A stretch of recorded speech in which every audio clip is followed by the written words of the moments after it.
മന്ത്രിസഭയിൽ ചേരാൻ ഹൈക്കമാൻഡ് സമ്മർദ്ദം തുടരുമ്പോഴും വഴങ്ങാതെ രമേശ് ചെന്നിത്തല ആഭ്യന്തര വകുപ്പിൽ വേണമെന്നും തന്നെ അനുകൂലിക്കുന്ന എംഎൽഎമാരിൽ കൂടുതൽ പേർക്ക് മന്ത്രിസ്ഥാനം നൽകണമെന്നുമാണ് ഉപാധി. ജോസഫ് വാഴക്കനെ KPCC അധ്യക്ഷനാക്കണമെന്നും ആവശ്യമുയർത്തിയിട്ടുണ്ട്. നിയുക്ത മുഖ്യമന്ത്രി VD സതീശനും കേരളത്തിന്റെ ചുമതലയുള്ള AICC ജനറൽ സെക്രട്ടറി ദീപാദാസ് മുൻഷിയും രമേശ് ചെന്നിത്തലയുടെ വീട്ടിലെത്തി കൂടിക്കാഴ്ച നടത്തി. ആഭ്യന്തര വകുപ്പ് തന്നെ വേണമെന്ന നിലപാടിൽ ഉറച്ചു നിൽക്കുകയാണ് രമേശ് ചെന്നിത്തല. ഇന്ന് വൈകിട്ട് നടന്ന UDF യോഗത്തിലും Ramesh Chennithala പങ്കെടുത്തില്ല.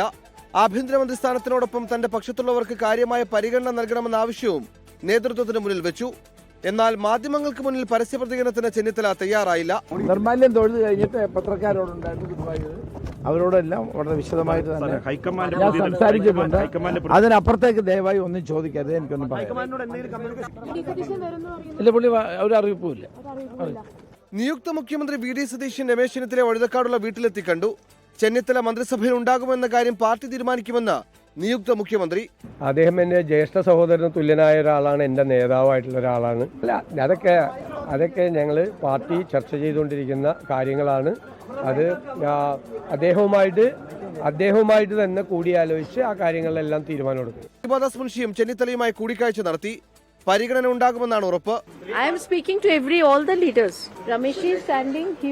He will tell whatever he wants to do. VD Satheesan നയിക്കുന്ന മന്ത്രിസഭയിൽ രമേശ് ചെന്നിത്തല ഭാഗമാകുമോ എന്നാണ് ഇനി അറിയേണ്ടത്.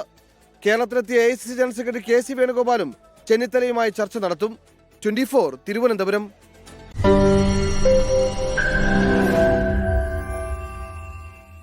ലോകത്തെവിടെയായാലും ഏത് സമയത്തും 24 വാർത്തകളും ഓഗ്മെന്റഡ് റിയാലിറ്റി പാക്കേജുകളും എക്സ്പ്ലെയിനറുകളും വിശദമായി കാണാൻ ഞങ്ങളുടെ YouTube ചാനൽ നിങ്ങൾക്ക് സബ്സ്ക്രൈബ് ചെയ്യാം.